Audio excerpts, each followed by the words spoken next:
muốn nói chị tụi mình lại tròn trẻ nó chị đâu có muốn đó là tròn trẻ thiếu muốn đó là non trẻ nó chị nó chị tá tuổi sẽ kể muốn á nó chị của tụi mình tụi mình nhau chị mùa giờ cho bé sẽ đợi một sẽ lại tròn trẻ đi trả theo non trẻ trả nó theo lỡ cho ta lỡ một thời chỉ theo một nọ xí thì đó nhá tôi chọn tôi cũng đã cho hắn liền ta tua về cho cái về tua nhìn cái chắp một cái tua lệ thì tết tí tua tôi lại cho hắn liền tua còn nó không đến nó không đi tua tròn đời nó chỉ nhiều trò thế đó nó thì nó chỉ bé một bé xin rằng á mỗi lúc sẽ tròn đàn nó sẽ bé nó chỉ cho một cái trong mùa thì hết chị một trò cái nào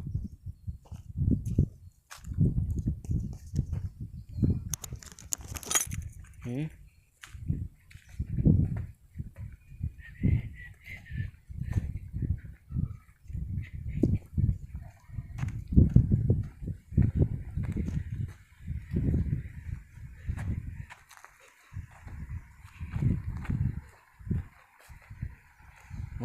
để lọc cửa đi nào cho chỉ tao tái ở để chỉ cho lưu là khớ ở rồi là thế là ô chiên quá để lọc cửa nó như chống tỏ thế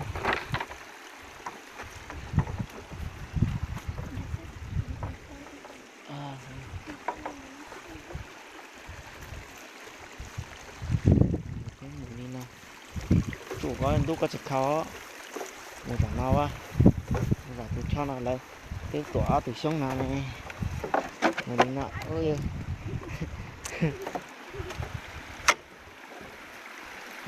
đem ăn được phân luôn cái lò xuống ra đó ôi dạ ô vậy từng chè nhá nọ tiêu thở lấy từng chè rồi non chè nè đây đấy nhá mình đi ăn cá nhá ô chè peluten nó đi nó nè nó này dễ này nó tiêu ô chỉ tao tuổi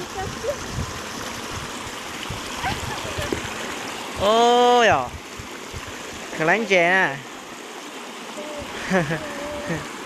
khởi lánh chè nó ô nó mà đã tụi đen đã mà muốn chè đó rồi khởi lon chè này nghĩ nó nè cái xe gì cái nhiều lửa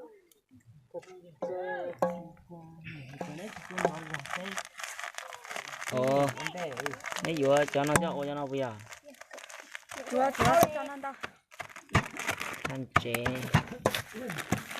mua đây chả nó thứ rồi mất tỏi à tỏi gì à tí nữa đây ôi tí nào mới than chè hả tôi chỉ mua chua đi đặt đó một là đặt đó mới cho nó khử qua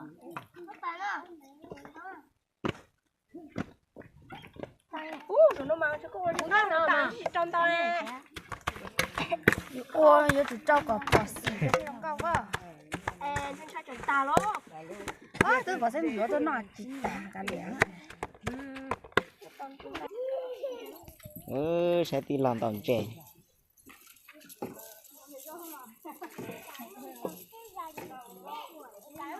ở đây nó sẽ cho vào tay nó chứ gì hả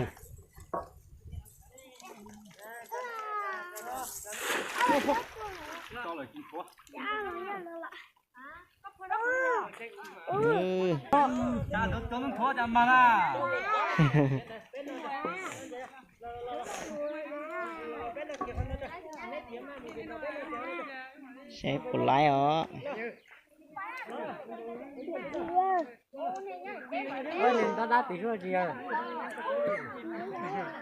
tôi thằng đó nó cha bỏ trong gói à tung chè sáng nó cha nhon chè nên ngu tại lúc khó nó mua quá đang uống thì lo tí lo xí nào ra cô này tao đã nhóc quá thế tại ta thế chúng nhóc quá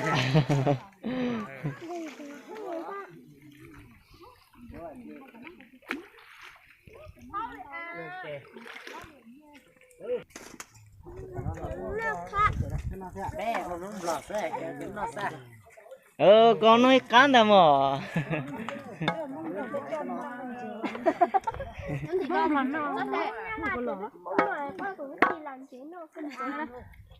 không rồi tôi cho nên nói thế cái nó cái uống một ký không nó là cái cá thì tao nó khó chén rồi chứ bao nó canh chèo điên nó đó điên rồi nó đầu kia nó xưa chi lấy tay cho biết đầu kia nó xưa giờ như mày ơi nó có mình đâu tôi nó canh chè chỉ nó đi nó tháo nó biết đâu nó canh chè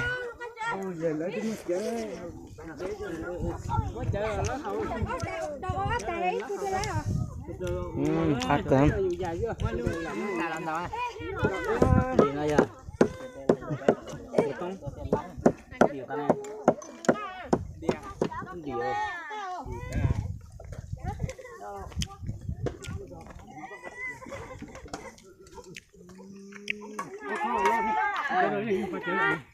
nó này là không để cho nó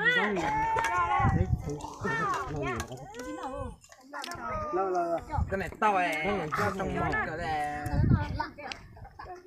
tao này nó sẽ nó có cường đó thì chân chỉ hả lúc chúa tan nó say lúc có chó điên nào phải nói gì phải nó điên nào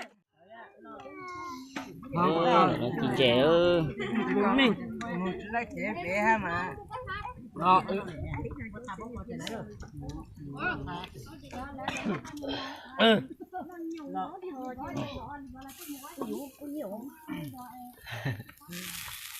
là tài chính chỉ lo á bắt xa nó chẳng nó thế nữa cái chỉ bắt sát chua mà cái cá mò ra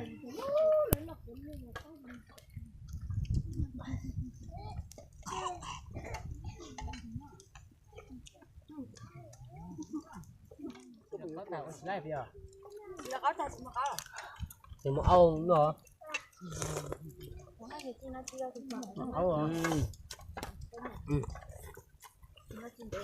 một bát xà mà mặn no xuống đường nó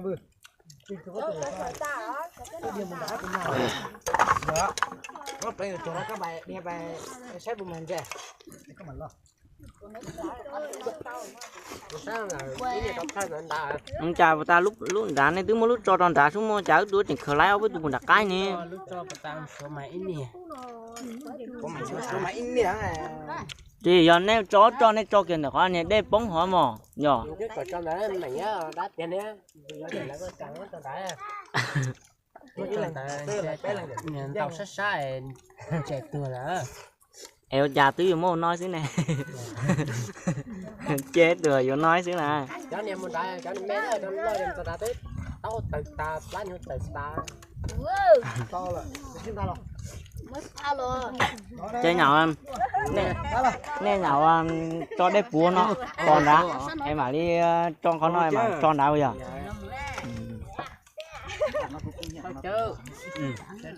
u này hỏng rồi hỏng mà nhưng mà nên làm môn bé là nên là gì đấy bây giờ là nhiệt tả thế bây giờ bây giờ nó không rồi trẻ hãy ngỡ em tao xuống cho bắt tao ra chuối tu to ha gì có được một cặp nữa đây thì biết lo là cái gì vậy nó đo mà đi cái lo rồi cái mà gì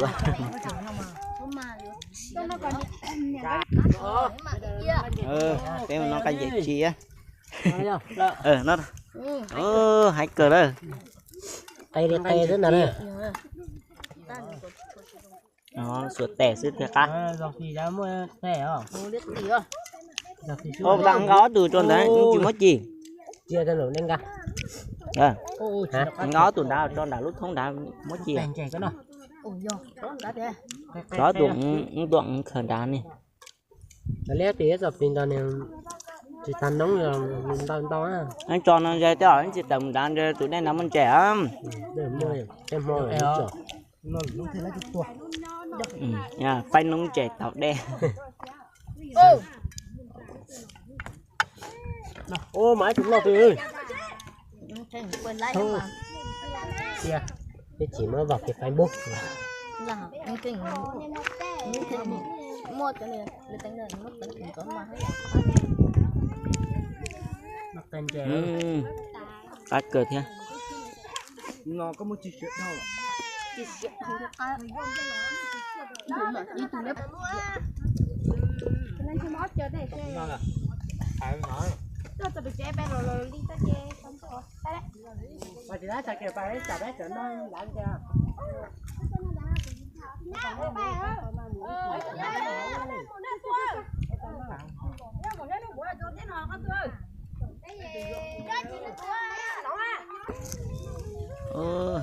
Mấy tụi nó cũng lọt trở thế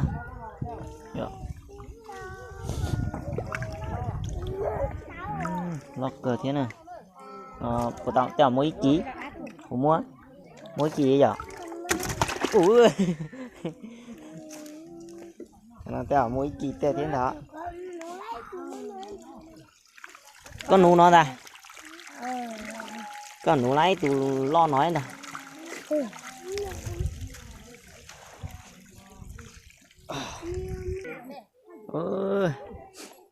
để nó mà chủ tí lòng nó thì chẳng tìm tàu với nó xưa cho nó đi cho tàu rong xưa tôi chờ nhá đó nó xưa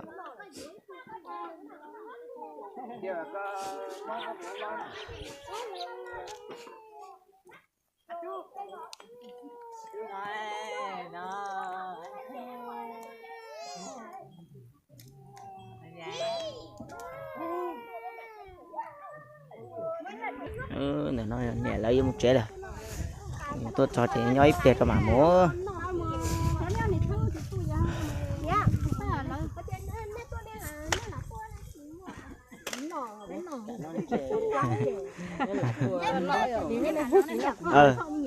đây gì để lò nữa mà lọt cá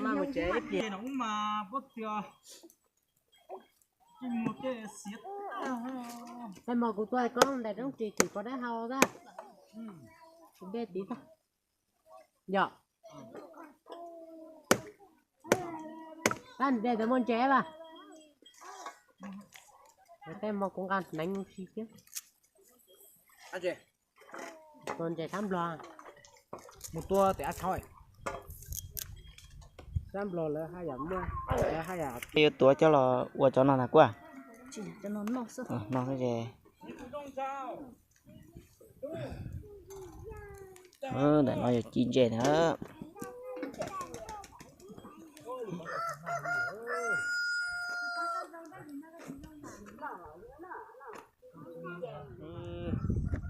tao có chỗ đây nó ta nó mà chỗ đây là mà giữa tao từ mà tao đau cười đi theo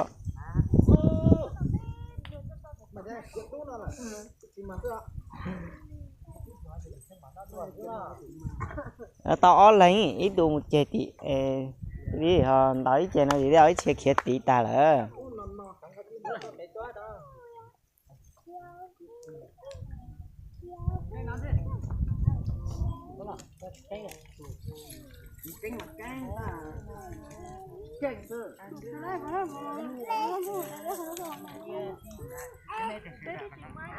giờ nó chỉ non chỉ nó đó bạn nên thay nè anh bạn nên thay với mông to xía rồi bạn nên thay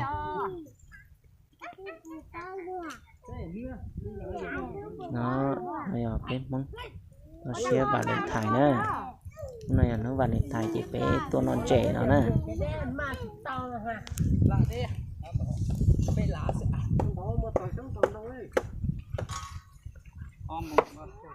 bên mỏng á Vậy mà. Cho cái đất đấy.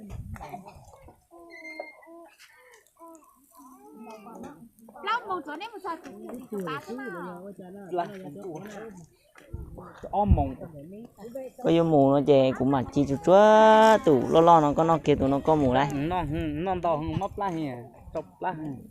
thì tao chỉ tao bỏ con nó rồi đi tao bỏ con nó đi thôi ta với nó đấy con chỉnh tao có đứa chỉ lò xuống à Bên non thì bên tí chi chờ tay tủ lò rồi lò tủ lò xuống. Bên non đây là.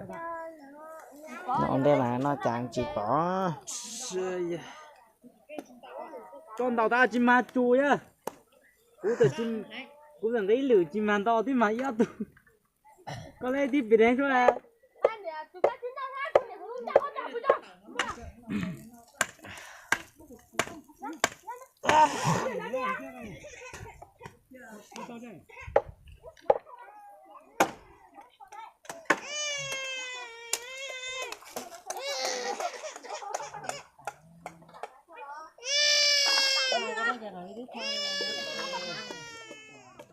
tao ta nó chỉ lấy từ đâu nó từ tái tự đi là lấy từ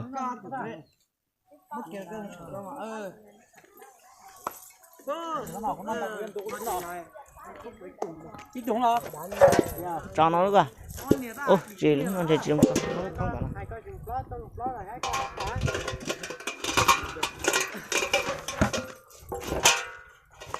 Đây là trên đầu á. Chín tàu à? Tàu tám nó nhỏ mà ít tướng, tàu tàu chín tàu này. đó mà ó từ tái tự đi nó vậy Tàu tán nó mà